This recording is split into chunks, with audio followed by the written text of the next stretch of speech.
Krishnamurthy, the debate. మహిళా commission, national women commission ఉంది. ఏ స్టేట్కి ఆ స్టేట్కి కూడా ఉమెన్ కమిషన్స్ అనేవి ఉన్నాయి. దానికంటూ గౌరవ చైర్పర్సన్స్ని ఏర్పాటు చేస్తూ ఉంటారు.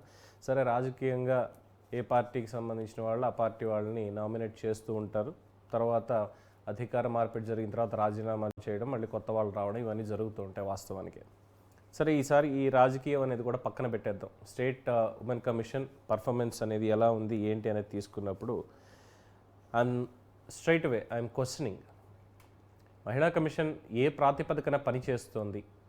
మహిళా కమిషన్ చైర్పర్సన్ రాజ్యాంగబద్ధ పదవిలో ఉన్నారు అనుకుంటున్నారా, లేదు రాజకీయ పదవిలో ఉన్నారు అనుకుంటున్నారా? ఎందుకంటే వారు చేసినటువంటి 2 కామెంట్స్ని బేస్ చేసుకుని ఈ ప్రశ్న వేయడం జరుగుతోంది. అట్ ద సేమ్ టైం ఈరోజు ఆవిడ చేసినటువంటి వ్యాఖ్యలు ఏవైతే ఉన్నాయో ఆ వ్యాఖ్యలకి సంబంధించి I'm straight question to CMO, chief minister office Andhra Pradesh, అలాగే గవర్నర్ ఆఫీస్. గవర్నర్ గారు మరి దీని మీద ఎటువంటి విచక్షణాధికారం కలిగి ఉన్నారు? అట్ ద సేమ్ టైం ఎలాంటి నిర్ణయం తీసుకుంటారు, ఎటువంటి చర్య తీసుకుంటారు అనేది కూడా స్ట్రైట్ క్వశ్చన్ చేయడం జరుగుతోంది. అండ్ ఈ ప్రోగ్రామ్ వాళ్ళ దృష్టికి తీసుకెళ్ళడానికి తప్పితే ఏదో మహిళా కమిషను ఒక మహిళని కించపరిచేస్తున్నాం, ఆ మహిళను తక్కువ చేయడం అన్నటువంటి ఉద్దేశంతో కానే కాదు. ఎందుకు అంటే రాష్ట్రంలో ఇటీవల కాలంలో చూసాం ఒక చాలా ఇంపార్టెంట్ కేసుకి సంబంధించి Bollywood heroine, doctor, model, dancer, multi talented artist Kadambari Jethwani, ఆవిడ్ని కుక్కల విద్యాసాగర్ అనేటువంటి వైఎస్ఆర్సీపీ నేత ఏ విధంగా హరాస్ చేశాడు, ఏ విధంగా కేసులు ఆవిడ మీద ఫ్రేమ్ చేశారు, చేసినటువంటి దాంట్లో IPS Vishal Gunni, PSR Anjaneyulu and team ఇంకా చాలామంది ఉన్నారు, కాంతిరాణ టాటా, ఇలాంటి వాళ్ళు, వీళ్ళందరూ ఏం చేశారు, ఆ కేసు ఎలా ఫ్యాబ్రికేట్ చేశారు, తప్పుడు డాక్యుమెంట్స్ ఏ విధంగా సృష్టించారు, ఇవన్నీ కూడా చూసిన తర్వాత ఈరోజు బయటపడ్డటువంటి ఇంకొక వాస్తవం ఏంటంటే కంప్లీట్ కేస్ డైరీ. ఫిబ్రవరి 1వ తేదీన కేసు నమోదవ్వడానికి ముందే 2 లక్షల రూపాయలు ఖర్చు చేసి ఫ్లైట్ టికెట్స్ బుక్ చేసుకొని, బాంబేలో హోటల్స్ బుక్ చేసుకొని, అక్కడ వాళ్ళు ఏవేవైతే వెహికల్స్ వాడారో, ఎక్కడ దాకా వెళ్ళారో మొత్తం అన్ని డీటెయిల్స్ కూడా వచ్చేసాయంటే కేసు పెట్టడానికి ముందే, ఫిబ్రవరి 2 కేసు పెట్టడానికి ముందే వీళ్ళు బాంబేకి ల్యాండ్ అయిపోవడానికి సిద్ధం చేసుకొని మొత్తం గ్రౌండ్ అంతా ప్రిపేర్ చేసుకున్నారు. అంటే మరి అనెథికల్, ప్రీ ప్లాన్డ్, ఎలాగైనా కేసులు ఇరికించాలి అనేటువంటి ఒక కుట్ర దాంట్లో ఉంది. ఇప్పుడు ఐపీఎస్ని పూర్తిగా సర్వీస్ నుంచి సస్పెండ్ చేసేటువంటి అవకాశం కూడా ఉంది అంటున్నారు. ఈ కేసుకి సంబంధించి మహిళా కమిషన్ చైర్పర్సన్ గజ్జల వెంకటలక్ష్మి గారు ఏమన్నారు అన్నది ఒకసారి ఆ వీడియో బయట చూద్దాం. బయట ప్లీజ్. మేమైతే ఒకటి అనుకుంటున్నాము, ఈ రాష్ట్రంలో ఉన్న మహిళలు, ఈ రాష్ట్రంలో ఉన్న ఆడబిడ్డల కోసం రాష్ట్ర మహిళా కమిషన్ ఏర్పాటు చేయడం జరిగింది. ఈ రాష్ట్ర మహిళా కమిషన్కి ఒక యాక్ట్ ఉంది. ఇతర రాష్ట్రాలలోని విషయాలలో మేము జోక్యం చేసుకోము. ఇంకొకటి ఏంటంటే కాదంబరి విషయంలో, ఏదైతే బాలీవుడ్ నటి కాదంబరి విషయంలో జరిగిన సంఘటనలో అనేక రకాలైనటువంటి కథనాలు వస్తున్నాయి. మేమైతే ముంబై వెళ్ళి బాలీవుడ్ నటిని తెచ్చుకోలేము, ఇక్కడ ఎంక్వైరీ చేయము. అక్కడ మహిళా కమిషన్ ఉంది, మహారాష్ట్రలో కూడా మహిళా కమిషన్ ఉంది, అక్కడ చైర్పర్సన్ ఉంది, అక్కడ రాష్ట్రంలో కూడా ఒక యాక్ట్ ఉంది. అక్కడ సంబంధించిన బాధిత మహిళల కోసం మహిళా కమిషన్ పనిచేస్తుంది. సో ఆ బాధిత మహిళ ఎక్కడైనా అన్యాయం జరిగిందని తెలిస్తే అదే రాష్ట్రంలో మహిళా కమిషన్కు కంప్లైంట్ ఇస్తే తప్పకుండా ఐఏఎస్లు, ఐపీఎస్లు ఎవరు తప్పు చేసినా జైలుకు పంపించాలి. తప్పకుండా ఆ మహిళా కమిషన్ అలా చేస్తుంది. ఆ బాధిత మహిళ అంటే చదువుకోని వాళ్ళు మారుమూల ప్రాంతాల నుంచి కూడా ఈరోజు మహిళా కమిషన్ ఆశ్రయిస్తున్నారు. పోలీస్ డిపార్ట్మెంట్లో ఎక్కడైనా అలసత్వం జరిగినా, అధికారుల దగ్గర అలసత్వం జరిగినా ఇమీడియట్గా వారి హక్కులు ఉన్నాయి, వారి హక్కులను కాపాడుకోవాలి, వారి హక్కుల కోసం మేము వస్తాము, మాకు చేయాల్సిన బాధ్యత మీ మీద ఉంది అని నిలదీస్తున్నారు మహిళలు. సో అలాంటి సమయంలో ఒక చదువుకున్న ఉన్నతమైన చదువుకున్న బాలీవుడ్ నటి ఎందుకు ఆ రాష్ట్ర మహిళా కమిషన్ ఆశ్రయించలేదు? ఎందుకు ఆ రాష్ట్ర మహిళా కమిషన్ ఏమన్నా వీరికి హెల్ప్ చేయలేదా? అలాంటి విషయాలు కొంచెం తెలుసుకుంటే బెటరు. కానీ నేనైతే మాత్రం నా రాష్ట్రము, మన రాష్ట్రము, ఈ రాష్ట్రంలో ఉన్న ఆడబిడ్డల కోసం అయితే ఎక్కడ ఏ ఆడబిడ్డకు, ఏ పసిబిడ్డకు అన్యాయం జరిగినా ఈ రాష్ట్ర మహిళా కమిషన్ పనిచేస్తుంది. ఎక్కడ ఏ మహిళకు అన్యాయం జరిగినా ఈ రాష్ట్ర మహిళా కమిషన్, మన రాష్ట్ర మహిళా కమిషన్ పనిచేస్తుంది. విజయవాడకు వచ్చిన బాలీవుడ్ నటికి మహిళా కమిషన్ ఉంది తెలీదా? బాలీవుడ్ నటి ముంబై నుంచి ఆంధ్రప్రదేశ్ విజయవాడకు వచ్చింది. విజయవాడకు వచ్చి అనేక మందిని కలిసింది. మరి మహిళా కమిషన్ కలవాలని ఎవరు సలహా ఇవ్వలేదా? లేకపోతే మహిళా కమిషన్ ఉందని కూడా తెలుసు కదా బాలీవుడ్ నటికి. మహిళా కమిషన్ ఎందుకు ఆశ్రయించలేదు? సుమోటగా నేను అదే చెప్తున్నా, ఈ రాష్ట్రంలో మహిళలకు నేను సుమోటగా స్వీకరిస్తా. అది ఏ ప్రాంతమైనా, ఏ రాజకీయ పార్టీలైనా నేను సుమోటగా స్వీకరించేదానికి మహిళా కమిషన్. నేను చెప్తున్నా, ముంబైకి చెందిన మహారాష్ట్ర రాష్ట్రానికి చెందిన మహిళ మీద నేను సుమోటగా తీసుకోలేను. ఈ రాష్ట్ర మహిళలు అయితే నేను సుమోటగా తీసుకోవడానికి సిద్ధం. నా యాక్ట్ ఉంది, నేను యాక్ట్ ప్రకారం పనిచేస్తున్నా. నాకేదైతే నాకు చట్టం ఉందో, ఆంధ్రప్రదేశ్ మహిళా కమిషన్ చట్టం ఉందో, ఆ చట్టబద్ధంగానే నేను పనిచేస్తున్నా. చట్టాన్ని మీరి రైట్. సో చూశారు కదా, మహిళా కమిషన్ చైర్పర్సన్ శ్రీమతి గజ్జల వెంకటలక్ష్మి గారు చేసినటువంటి వ్యాఖ్యలు అవి. ఆంధ్రప్రదేశ్కి మహిళా కమిషన్ ఉంది, దానికంటే ఒక చట్టం ఉంది. ఇది కేవలం ఆంధ్రప్రదేశ్లో ఉన్నటువంటి మహిళలకి మాత్రమే సంబంధించింది. మేము వాళ్ళ సమస్యల్ని మాత్రమే మేము తీసుకుంటాం, వాళ్ళకి సంబంధించిన కేసులను టేకప్ చేస్తాం, సుమోటోగా అవి మాత్రమే మేము తీసుకుంటాం అని చాలా స్పష్టంగా చెప్తున్నారు ఆవిడ. అంటే ఆవిడ మర్చిపోయారా లేదా ఆవిడకి లేనటువంటి ఇన్ఫర్మేషన్ ఇంకోటి కొన్ని ఇచ్చేటువంటి ప్రయత్నాలు చేస్తా. ఫస్ట్ ఆఫ్ ఆల్, ఏపీ మహిళా కమిషన్ ఆంధ్రప్రదేశ్లో మహిళలపై, ఆంధ్రప్రదేశ్కి చెందిన మాత్రమే కాదు, ఆంధ్రప్రదేశ్లో మహిళలపై ఏవైనా అఘాయిత్యాలు జరిగితే వాటిని సుమోటోగా తీసుకోవచ్చు. ఇది రాజ్యాంగం ఇచ్చినటువంటిది, చట్టం కాదు, రాజ్యాంగం డైరెక్ట్గా. ఆ రాజ్యాంగం ప్రాతిపదికన మాత్రమే మహిళా కమిషన్ ఏర్పాటు చేశారు. అది రాజ్యాంగబద్ధ పదవి, ఇదేం రాజకీయ పదవి కాదు.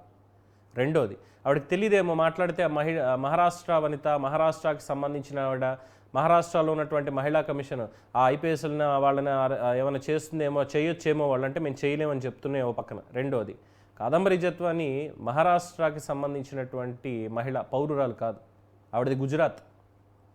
ఇంకా నయం, గుజరాత్ మహిళా కమిషన్ ఉంది. ఎందుకు మహిళా కమిషన్ దాకా ఎందుకు? ప్రధానమంత్రి గుజరాత్కి చెందిన వాళ్లే కదా, డైరెక్ట్గా అక్కడికి వెళ్ళి ప్రధానమంత్రికి చెప్పుకోమని చెప్పలేదు. అంటే ఒక మహిళగా సాటి మహిళని ఇక్కడికి మన రాష్ట్రంలో ఆంధ్రప్రదేశ్ అనేటువంటి రాష్ట్రంలో ఉన్నత స్థాయిలో ఉన్నటువంటి ఐపీఎస్ ఆఫీసర్స్ తీసుకొచ్చి 42 రోజుల పాటు ఇష్టారీతిన హెరాస్మెంట్కి గురి చేశారు, తప్పుడు కేసులు పెట్టారు అంటే ఒక మహిళగా సాటి మహిళకి కలిగినటువంటి ఆ కష్టానికి చలించైనా సరే ఎస్ మేము సాయంగా ఉంటాం అని చెప్పాల్సింది పోయి విమర్శలా చేసేది మహిళా కమిషన్ చైర్పర్సన్గా ఉండి. ఇదా చట్టం నేర్పింది? ఇదా ఆ పదవికి ఉండేటువంటి ఔచిత్యం? ఆంధ్రప్రదేశ్ రాష్ట్ర పోలీస్, ఆంధ్రప్రదేశ్ ప్రభుత్వ పెద్దలు, సలహాదారుగా ఉన్నటువంటి సజ్జల రామకృష్ణారెడ్డి కావచ్చు, జగన్మోహన్ రెడ్డి ముఖ్యమంత్రిగా, అప్పుడున్నటువంటి ముఖ్యమంత్రిగా ఉన్నటువంటి జగన్మోహన్ రెడ్డి కావచ్చు, వీళ్ళందరూ ఈ కేసులో ఇన్వాల్వ్ అయి ఉన్నారు అనేది బహిరంగ రహస్యం. మరి అలాంటప్పుడు కేసులు వాళ్ళ మీద పెట్టాలి కదా, థరో ఇన్వెస్టిగేషన్ జరగాలి కదా. వెరాస్ ఇంకో మాట అన్నారు, విజయవాడ వచ్చింది కదా ఆవిడ, ఆంధ్రప్రదేశ్లో మహిళా కమిషన్ అని ఉంది అనేది ఆవిడకి తెలియదా? ఎవరు సలహా ఇవ్వలేదా? వచ్చి మమ్మల్ని కలవాలని తెలియదా? ఉన్నతమైన చదువులు, చాలా పెద్ద చదువులు చదువుంది కదా అని చెప్పి మహిళా కమిషన్ చైర్పర్సన్ గజ్జల వెంకటలక్ష్మి గారు అన్నారు. కరెక్టే, ఆంధ్రప్రదేశ్కి వచ్చింది ఆవిడ. ఆంధ్రప్రదేశ్కి వచ్చి కలిసింది ఎవరిని? విజయవాడ కమిషనర్ రాజశేఖర్ని ఎవరిని కలిశారు. తర్వాత డీజీపీ ద్వారకా తిరుమలరావు గారిని కలిశారు. ఇతరత్ర ఎవరైతే ఈ కేసుకి సంబంధించి ఇన్వెస్టిగేటివ్ ఆఫీసర్స్ని పెట్టారో వాళ్ళని కలిశారు, లాయర్ని కలిశారు, మహిళా సంఘాలని కలిశారు. మహిళా సంఘాలంటే కాంగ్రెస్ పార్టీకి చెందిన శుంకర పద్మశ్రీ గారు వీళ్ళందరూ ఉన్నప్పుడు ఆ ప్రెస్ మీట్లో ఉండి నా మీద ఇలా చేశారు, ఇది రాజకీయాలకు అతీతంగా చూడండి, రాజకీయాలని దీంట్లోకి ఇంకల్కేట్ చేయొద్దు అని చెప్పి ఆ రోజు ప్రెస్ మీట్లో వాడు కన్నీళ్ళు పెట్టుకుంటూ మాట్లాడింది కాదంబరి జత్వాని.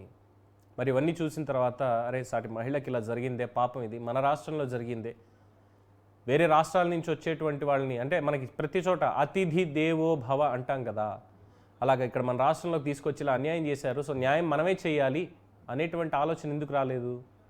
అండ్ రెండోది, ఈరోజు వచ్చి మేము సుమోటోగా తీసుకోము, పక్క రాష్ట్రాలకి సంబంధించిన మహిళలది అని గజ్జల వెంకటలక్ష్మి గారు చెప్పడం అనేది చాలా శోచనీయం. ఎందుకు అనంటే వెరాజ్ ఆవిడ వైఎస్ఆర్సీపీ పార్టీ ఆవిర్భావం నుంచి కూడా పార్టీలోనే కొనసాగింది కాబట్టే వాసిరెడ్డి పద్మ రాజీనామా తర్వాత మహిళా కమిషన్ చైర్పర్సన్ పదవిని జగన్మోహన్ రెడ్డి ఆవిడకి కట్టబెట్టాడు అన్నది అందరికీ తెలిసిందే. ఒక పాయింట్ రైట్. ఆవిడ పూర్తిగా వైసీపీ భావజాలంలోనే ఉన్నారు అన్నది కూడా 100% వాస్తవం. ఎందుకు ఈ మాట అంటున్నాను ఈరోజు అంటే, పూర్తి స్థాయిలో ఈ ఐపీఎస్ ఆఫీసర్లు అక్కడ బాంబేకి వెళ్ళి కేసు ఇక్కడ ఆంధ్రప్రదేశ్లో నమోదు చేయకముందే, కంప్లైంట్ ఇవ్వడానికి ముందే ప్రీప్లాన్డ్గా ఇక్కడి నుంచి వాళ్ళు అక్కడికి వెళ్ళి వాళ్ళ కుటుంబం మొత్తాన్ని కిడ్నాప్ చేసి ఇక్కడికి తీసుకురావడం అనేది, ఫ్యాబ్రికేటెడ్ డాక్యుమెంట్స్, ఫ్యాబ్రికేటెడ్ ఎవిడెన్సెస్, దొంగ రిజిస్ట్రేషన్ పత్రాలు ఇవన్నీ కూడా పెట్టి పోలీసులు చేసినటువంటి అతి ఉత్సాహపు పని ఏదైతే ఉందో, చేసిన అక్రమాలు ఏవైతే ఉన్నాయో వాటికి సంబంధించి ఆధారాలతో సైతం పూర్తి స్థాయిలో ఈరోజు బయటకు వస్తూ ఉంటే ఎక్కడ మళ్ళీ తన పార్టీ ఏమంటే ఇప్పుడు ఆవిడకి పార్టీ ఆపాదించడం అనేది నేరమే అవుతుంది. బట్ ఈరోజు జరిగినటువంటి డెవలప్మెంట్ని దీనికి లింక్ పెట్టుకోవాల్సిందే డెఫినెట్గా. నన్నపనేని రాజ్కుమార్ గారు ఇదే మహిళా కమిషన్ చైర్పర్సన్గా ఉన్నప్పుడు 2014 నుంచి 19 ఆ మూమెంట్లో ఉన్నప్పుడు ఆవిడ రాజీనామా చేసిన తర్వాత వాసిరెడ్డి పద్మకి ఇచ్చారు జగన్మోహన్ రెడ్డి అధికారంలోకి వచ్చాక. ఆవిడికి అక్కడ పదవీ కాలం అనేది ఉంది ఇంకా కొనసాగడానికి. కానీ బలవంతంగా రాజీనామా చేస్తారా లేదా అంటే ఆవిడ బలవంతంగా రాజీనామా చేయించి వాసిరెడ్డి పద్మకి ఇచ్చారు. 2 సార్లు ఆవిడకే కంటిన్యూషన్ అయింది. ఎన్నికల ముందు ఇంకా అయిపోయింది, రాజీనామా చేసిన తర్వాత ఇంకెవరిని నియమించాలి ఏంటి అన్నప్పుడు ఇగో ఈవిడ ఉన్నారు, ఈవిడికి ఇచ్చేశారు. ఇప్పుడు ఈవిడ పార్టీ భావజాలాన్ని ఇందులో రుద్దాలనుకుంటున్నారా అన్నటువంటి అనుమానాలు కలుగుతున్నాయి ఆవిడ మాట్లాడినటువంటి మాటలను చూస్తూ ఉంటే. ఎందుకు అనంటే ఇది కేవలం కాదంబరి జత్వానికి సంబంధించినటువంటి ఇష్యూ ఒక్కటి మాత్రమే కాదు, ఇంకా చాలా మొత్తం ఆవిడ ఏమేమి మాట్లాడారు ఈ ఘటనలు వీటికి సంబంధించి కూడా ఇందాక లిస్ట్ తీయడం జరిగింది. చాలా పాయింట్లు ఇందులో మెన్షన్ చేయాలి. అలాగే గవర్నర్ గారికి కూడా ఒక అర్జీ పెట్టాల్సిందే దీంట్లో. ముఖ్యంగా మొన్న మధ్యన చూసాం గుడ్లవల్లేరు ఘటన ఏదైతే ఉందో, కాలేజ్లో ఈ సీక్రెట్ కెమెరాలు పెట్టి అమ్మాయిల కాలేజ్ హాస్టల్లో ఇలా చేశారు అని. దాంట్లో ఆవిడ మాట్లాడినటువంటి మాటలు మహిళా కమిషన్ చైర్పర్సన్, వేరాజ్ అక్కడ ఎస్పీ కానీ మినిస్టర్ లోకేష్ కానీ ఎంతమంది చెప్పినా, ఇన్వెస్టిగేటివ్ ఆఫీసర్స్ ఏం చెప్పినా ఏం చేసినా కూడా లేదు అని చెప్పి మహిళా కమిషన్ చైర్పర్సన్ మాట్లాడడం అంటే మరి ఏమనాలి? ఆవిడ మాట్లాడినటువంటి మాటలు ఏంటి? 100% హిడెన్ కెమెరాల అంశం దాగి ఉందని కామెంట్ చేసింది ఈవిడ. ఏం ఇన్వెస్టిగేట్ చేశారు? గజ్జల వెంకటలక్ష్మి గారు మహిళా కమిషన్ చైర్పర్సన్ కాలేజ్కి వెళ్ళి ఏమి ఇన్వెస్టిగేట్ చేశారని చెప్పి 100% ఇందులో కెమెరాలు ఉన్నాయని చెప్పగలిగారు. విద్యార్థులను కళాశాల ప్రిన్సిపల్ బెదిరించారంటూ విమర్శ. మీరున్నది విమర్శలు చేయడానికి కాదు, ప్రాబ్లమ్ని సాల్వ్ చేయడానికి. దానికి వ్యవస్థలను ఉపయోగించుకోవచ్చు, పోలీస్ డిపార్ట్మెంట్ని, మినిస్ట్రీస్ని వాళ్ళకి చెప్పి ఉపయోగించుకొని అక్కడ తప్పు చేసి వాళ్ళని శిక్షించవచ్చు, పూర్తిగా ఇన్వెస్టిగేషన్ జరిగిన తర్వాత వాస్తవాలు తెలుసుకొని. అబ్బే అది లేదు, ఇక్కడ చాలా పెద్ద రచ్చ ఇదంతా చేసేశారు. అందులో ఈవిడిచ్చినటువంటి సర్టిఫికేట్ 100% హిడెన్ కెమెరాల అంశం ఇందులో దాగి ఉంది అని ఈవిడ మాట్లాడుతూ, చీకట్లో 2 షవర్లని, ఆ షవర్ బాత్కి సంబంధించినవి ఏవైతే పీకర్ చీకట్లో తీసుకెళ్లారట, ఆ వీడియోలు కనిపిస్తూనే ఉన్నాయి. ఎస్పీ గారు కూడా వెళ్ళారు, డీజీపీ గారు కూడా తర్వాత సమీక్ష చేపట్టారు. సాక్షాత్తు మంత్రి, విద్యాశాఖ మంత్రిగా ఉన్నటువంటి నారా లోకేష్ దాని మీద సమీక్ష చేపట్టి పూర్తి స్థాయిలో ఇన్వెస్టిగేషన్ కావాలి అని చెప్పారు. అలాగే దీంట్లో కళాశాలలో పోలీసులు నేరుగా చేసిన దర్యాప్తులో ఎలాంటి స్పై కెమెరాలు గుర్తించలేదు అని చెప్పారు Eluru range IG Ashok Kumar. CERT team ఏపీలో తొలిసారిగా ఈ computer emergency response team Delhi నుంచి వాళ్ళని తీసుకొచ్చి పూర్తి స్థాయిలో కాలేజ్ మొత్తాన్ని స్కాన్ చేసి ఏమైనా పెట్టారా, ఎక్కడైనా కెమెరాస్ పెట్టడం అనేది జరిగిందా ఏంటి అనేది పూర్తి స్థాయిలో రిపోర్ట్ అన్ని వచ్చిన తర్వాత నిష్పక్షపాతంగా పోలీసులు విచారణ చేస్తే మహిళా కమిషన్ దగ్గర నుంచి ఈవిడ బయటకు వచ్చి 100% అందులో ఉంది అంటే ప్రభుత్వం, పోలీసు వ్యవస్థ, ఢిల్లీ నుంచి వచ్చినటువంటి వ్యవస్థ వీళ్ళందరూ తప్పే చెప్పేశారు అనడం కాదా ఇది? మహిళా కమిషన్ తరఫున బయటకు వచ్చేసి అక్కడ జరిగిపోయింది అన్యాయం, అందులో హిడెన్ కెమెరాలు ఖచ్చితంగా ఉన్నాయి అంటే ప్రభుత్వం ఇన్వెస్టిగేట్ చేసి బయటపెట్టిన వాస్తవాలు కూడా ఈవిడికి అబద్ధంగానే తోచాయి. అంటే ప్రభుత్వం మీద బురద జలమైన ఈ రాజ్యాంగబద్ధ పదవిని అడ్డం పెట్టుకొనిది, గతంలో వారు పనిచేసినటువంటి పార్టీ అఫిలియేషన్స్ ఉన్నాయి ఇంకా అనడానికి తార్కాణం కాదా? ఇది ఒకటి, ఇది గుడ్లవల్లేరుకి సంబంధించి. And after that Satyavedu Telugu Desam party MLA Koneti Adimulam ఇష్యూలో ఆవిడ మాట్లాడినటువంటి మాటలు. ఆ పెనమలూరు మహిళ ప్రెస్ ముందు మాట్లాడిన దాని మీద ఈవిడ సీరియస్ అయిపోయి ఆ కీచక ఎమ్మెల్యే మీద కఠిన చర్యలు తీసుకోవాలని తిరుపతి జిల్లా ఎస్పీని ఆదేశించేశారు. తర్వాత కోనేటి ఆదిమూలం తెలుగుదేశం పార్టీ ఎమ్మెల్యేగా గెలిచాడు కాబట్టి కీచకుడు అయిపోయాడు, కీచకుడు కింద మాట్లాడేశారు. సరే, కోనేటి ఆదిమూలంకి నేనేమి సర్టిఫికేట్ ఇవ్వట్లేదు, ఆయన మంచోడని కూడా నేనేం చెప్పట్లేదు. బట్ ఈవిడ మాట్లాడినటువంటి మాటలు కాబట్టి ఒక మహిళా కమిషన్ చైర్పర్సన్గా ఈవిడ కొన్ని విషయాలు గుర్తు చేయాలి. ఇక్కడ అంటే మేబీ అంతకుముందు నేను కాదు కదా ఉన్నది, వాసిరెడ్డి పద్మ గారు ఉన్నారు కాబట్టి ఆవిడ చర్యలు తీసుకోవాలి, నేను ఎందుకు తీసుకుంటాను, నాకు ఆ ఇష్యూస్కి సంబంధం లేదంటే ఆ రోజు ఆవిడ పార్టీలో ఉన్నారు కాబట్టి, పార్టీలో కీలక పదవుల్లో ఉన్నారు కాబట్టి అవంతి శ్రీనివాసు, అంబటి రాంబాబు ఇష్యూల్లో మరి గజ్జల వెంకటలక్ష్మి గారు ఏం మాట్లాడతారు, వారి అభిప్రాయం ఏం చెప్తారు ప్రజలకి? సమాధానం లేదు, నిజంగానే సమాధానం లేదు. ఇవి కాకుండా కోనేటి ఆలిమూలం లాంటి కీచకుల్ని ఖచ్చితంగా పూర్తి స్థాయిలో శిక్షించాలి అని చెప్పి మాట్లాడడం ఇది. తర్వాత 21 మే 2024 ఆవిడ మాట్లాడుతూ తమకు ఓట్లు వేయలేదని పల్నాడులో ఎస్సీ/బీసీ మహిళలపై కక్షకట్టి దాడులకి దిగడం దారుణమని ఏపీ మహిళా కమిషన్ చైర్పర్సన్ గజ్జల వెంకటలక్ష్మి ఆగ్రహం. రాజకీయాల్లో ఇంతటి కక్షపూరిత దాడులు ఎన్నడూ లేవు అని మండిపాటు. ఎస్సీ/బీసీ మహిళలు తమపై టీడీపీ నేతలు చేసిన దాడులకి రాష్ట్ర మహిళా కమిషన్కి ఫిర్యాదు. స్పందించిన చైర్పర్సన్ తక్షణ బాధితులకు రక్షణ కల్పించాలని, శిక్షలు పడేలా చర్యలు చేపట్టాలని పల్నాడు జిల్లా కలెక్టర్, ఎస్పీలకి లేఖ. రాష్ట్రంలో ఇంకెవరో ఏ మహిళల మీద ఎప్పుడు దాడులు జరగలేదు, ఇలాగ ఓట్లు వేయలేదు అన్న దాంతో అది జరిగిందో ఎంత ఇదయిందో మనకు తెలీదు. దాని మీద కూడా ఇమ్మీడియట్గా ఆవిడ స్పందించేశారు. దాని తర్వాత ల్యాండ్ టైటిలింగ్ యాక్ట్ 7 మే 2024 జగన్మోహన్ రెడ్డిని ఉద్దేశించి నీ అమ్మ మొగుడిదా, అమ్మమ్మ మొగుడిదా, నానమ్మ మొగుడిదా అంటూ చంద్రబాబు చేసినటువంటి వ్యాఖ్యలు అభ్యంతరకరమని, తల్లి మొగుడిదా అంటూ అంత వయసున్న చంద్రబాబు ఎలా మాట్లాడతారు అంటూ చాలామంది విమర్శించారు. వెంకటలక్ష్మి స్పందిస్తూ మహిళను మాతృమూర్తి స్థానాన్ని అవహేళన చేస్తూ మాట్లాడడం బాధాకరం అన్నారు. పవన్ కళ్యాణ్ కూడా సీఎం జగన్ ఉద్దేశించి నీ అమ్మ మొగుడొచ్చినా భయపడను అన్నారని వెంకటలక్ష్మి వెల్లడించారు. మహిళల్ని గౌరవించలేని వ్యక్తులు రాజకీయాలు ఎలా చేస్తారని ప్రశ్నించారు. చనిపోయిన వ్యక్తుల గురించి నీచంగా మాట్లాడడం సంస్కారం కాదు అని హితవు పలికారు. మా వెంకటలక్ష్మి గారు 7 మే మీరు మహిళా కమిషన్ చైర్పర్సన్గా ఉన్నారు. బిఫోర్ దట్ వాసిరెడ్డి పద్మ ఉన్నారు. అప్పుడు మీరు వైఎస్ఆర్సీపీలో చాలా కీలక పదవిలో ఉన్నారు. కొడాలి నాని వెంకటేశ్వర స్వామి సన్నిధిలో మాట్లాడి డిక్లరేషన్ మీద జగన్మోహన్ రెడ్డి సంతకం పెట్టాలని ఎవడమ్మ ముగుడు పెట్టాడు అన్నాడు స్వామివారి దగ్గర ఉండి. అప్పుడు మరి మహిళల్ని గౌరవించినట్ట? ఏ రాజకీయ నాయకుడినైనా సరే కొడాలి నాని మాట్లాడేటువంటి భాష అమ్మ మొగుడు చెప్పాడా, నీ అమ్మ మొగుడా అని మాట్లాడుతూ ఉంటాడు. మరి వాళ్ళ తల్లుల్ని గౌరవించినట్ట, అగౌరవపరిచినట్ట? ద్వారంపూడి చంద్రశేఖర్ రెడ్డి మీ పార్టీ నేత, కాకినాడ మాజీ ఎమ్మెల్యే పవన్ కళ్యాణ్ గారి తల్లిని, పవన్ కళ్యాణ్ గారిని ఏ విధంగా మాట్లాడాడో అందరికీ తెలిసిందే. మరి అప్పుడు ఒక మహిళగా మీరు ఎక్కడికి వెళ్ళిపోయారు అన్నటువంటి ప్రశ్న నేను అడుగుతున్నాను.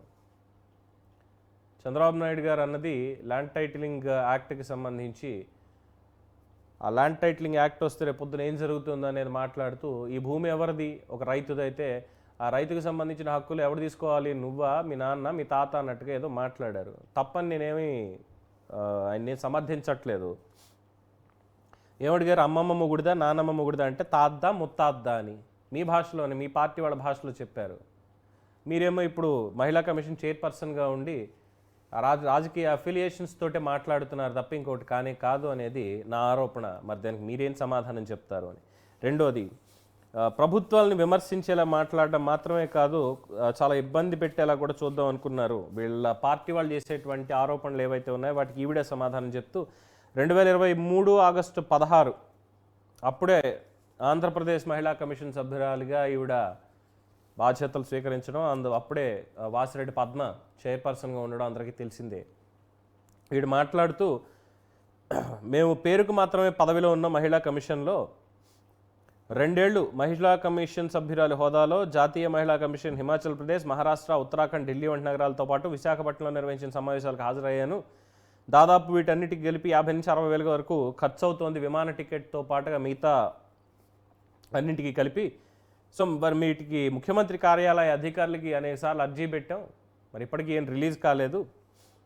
అయితే వాసిరెడ్డి పద్మ సంతకం పెడితే తప్ప వీటిని మేమేం చేయలేము, ఆవిడేమో సంతకం పెట్టకుండా ఆవిడ పని ఏదో ఆవిడ చేసుకుంటున్నారు, మరి ఇంకా మేము ఎందుకు అని అప్పట్లోనే మాట్లాడారు.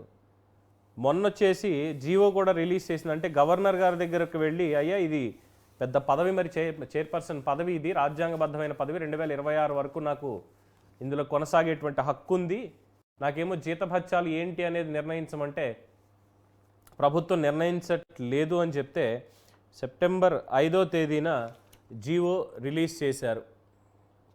ఎంతకి 2,00,000 రూపాయలు, 1,00,000 రూపాయలు శాలరీ, 50,000 అకామిడేషన్ అద్దెకి, conveyance allowance 50,000 driver with government vehicle, supporting staff ఒక ఆఫీస్ సబార్డినేటు, వీళ్ళందరికీ కలిపి ఓవరాల్గా 2,00,000 రూపాయలు women development and child welfare వీళ్ళ దగ్గర నుంచి శాంక్షన్ అవుతాయి ప్రతి నెలా కూడా.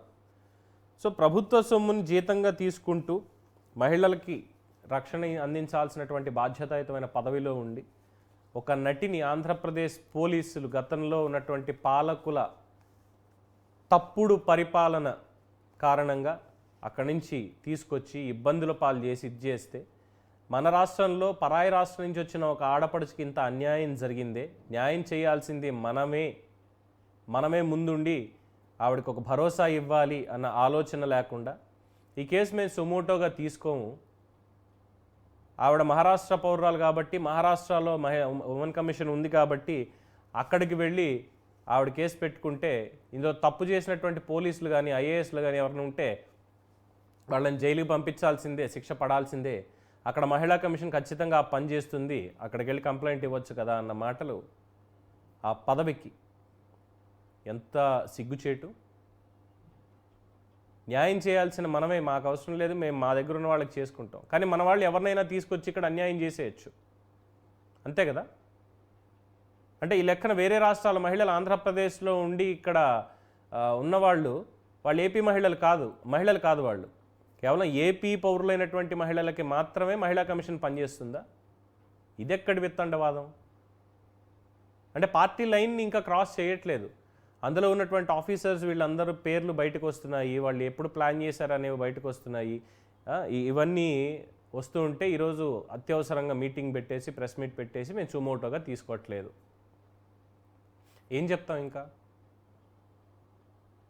సో గవర్నర్ గారు శ్రీ అబ్దుల్ నజీర్ గారిని, ఆంధ్రప్రదేశ్ రాష్ట్ర ముఖ్యమంత్రి చంద్రబాబు నాయుడు గారిని, సీఎంఓ ఆఫీస్ని, అలాగే వంగలపూడి అనిత హోమ్ మినిస్టర్, మీ అందరినీ కూడా నేను డిమాండ్ చేసేది ఒకటే పౌర సమాజం తరఫున, మహిళా కమిషన్ చైర్పర్సన్ అంటే రాజకీయాలకు అతీతంగా ఉండాలి. మహిళలందరికీ కూడా ఏమైనా ఇబ్బంది వస్తే ప్రభుత్వాన్ని సైతం ధిక్కరించే విధంగా, ధిక్కరణ ఇన్ ద సెన్స్ ఏదో ప్రభుత్వం తప్పు చేసి వస్తుందనడం కాదు, ఒకవేళ పొరపాటు జరుగుతుంటే ఎలాగైనా సరే ప్రభుత్వంతో న్యాయం చేయించేలా పోరాటం చేసేటువంటి ఆ శక్తి అనేది ఉండాలి, ఆ క్యారెక్టర్ ఉండాలి. అంతేగాని నాది రాజకీయ పార్టీ అఫిలియేషన్ అనేది ఉంది, నేను దానికి తగ్గట్టే నేను మాట్లాడతా, సఫలాన కాదంబరి జత్వాని లేదంటే ఇంకొకటి ఇవన్నీ నేను రాజకీయాలకి అనుగుణంగానే మాట్లాడతాను అంటే డెఫినెట్గా చర్యలు తీసుకోవాలి. గవర్నర్ గారు ముఖ్యంగా జోక్యం చేసుకోవాలి, ఎందుకంటే ఇది రాజ్యాంగబద్ధ పదవి. మేబీ సీఎంఓ ఇలాంటి వాళ్ళని తీసుకుంటే కోర్టులకు వెళ్ళినా కూడా పొద్దున్న మళ్ళీ మిమ్మల్ని అడుగుతారు కాబట్టి సో పిలిపించి ఒకసారి ఎక్స్ప్లెనేషన్ అడగండి. మహిళా కమిషన్ అంటే ఏంటి, మరి మీరు ఏం చేద్దాం అనుకుంటున్నారు, ఇలాంటి వ్యాఖ్యలు చేయడం మరి పదవికి తప్పు చేసినట్టు కాదా అనేది ప్రశ్నించాలి. సో వెంకటలక్ష్మి గారిని చైర్పర్సన్గా కాకుండా ఒక మహిళగా ఒకసారి ఆలోచించండి. జత్వానీది కావచ్చు, మిగతా కేసులు కావచ్చు, ఒకసారి ఆలోచించండి మనం ఏం మాట్లాడడం ఏం మాట్లాడకూడదు అనేది, గత 5 ఏళ్లలో మహిళల మీద ఏం జరిగింది అనేది, మహిళా కమిషన్ ఎందుకు ఉంది అనేది, అలాగే పక్క రాష్ట్రంలో మాకు సంబంధం లేదు అలాంటి వాళ్ళ గురించి మేము ఆలోచించాం అన్న పాయింట్ వస్తే, మరి పక్క రాష్ట్రంలో ఎక్కడో జరిగినటువంటి ఒక సంఘటనకి సంబంధించి ఏపీలో దిశ అనే చట్టాన్ని కూడా తీసుకొచ్చేశారు. అది దేనికి తీసుకొచ్చారు, దానివల్ల ఏం ఉపయోగం జరిగింది, నిర్భయ లాంటివి ఉన్నప్పుడు, పోక్సో లాంటివి ఉన్నప్పుడు, మరి అది కూడా ఒకసారి ఆలోచించండి. సో ఎనీవే ఇవాళ డిబేట్ అనుకున్నాం, బట్ అన్ఫార్చునేట్లీ టెక్నికల్ ఇష్యూస్ వల్ల మన వక్తలు రాలేకపోయారు. రేపు ఒకసారి మళ్ళీ చూద్దాం, ఒకవేళ పాసిబిలిటీ ఉండి దీని మీద ఏమైనా స్పందిస్తారేమో. ఇది ఒక స్పెషల్ టాపిక్, మహిళా మిషన్ ఇంకా పార్టీ అఫిలియేషన్స్ తోటే కొనసాగుతున్నారా లేదంటే రాజ్యాంగాన్ని ఫాలో అవుతున్నారా? They have to decide and public has to think about it. So చూస్తూనే ఉండండి న్యూస్ 360. నేను మీ పవన్ కృష్ణమూర్తి.